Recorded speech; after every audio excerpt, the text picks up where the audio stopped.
తల్లికి వందనం పథకంపై వైసీపీ నేతలు చేస్తున్న ఆరోపణలను ఖండించారు మంత్రి నారా లోకేష్. ఈ పథకం ద్వారా 13,000 ఇస్తూ 2,000 తన అకౌంట్లో జమ అయినట్లు ఆధారాలు ఉంటే చూపించాలని వైసీపీకి సవాల్ విసిరారు. ఇక 24 గంటల సమయం ఇస్తున్నా నా ఖాతాలో 2,000 పడినట్లు నిరూపించాలి, లేదంటే ఆ వ్యాఖ్యలను వెనక్కి తీసుకోవాలని డిమాండ్ చేశారు లోకేష్. అలా చేయకుంటే న్యాయ పోరాటం చేస్తానని హెచ్చరించారు.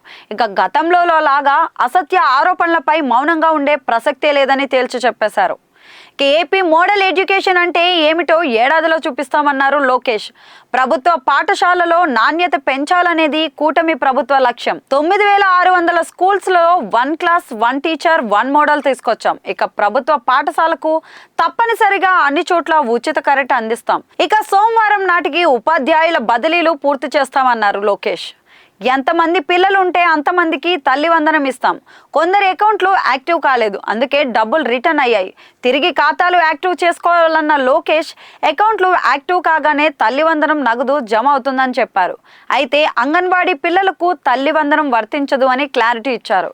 ఇక సన్న బియ్యంతో మధ్యాహ్న భోజనం ఇవ్వాలని నిర్ణయించామన్నారు.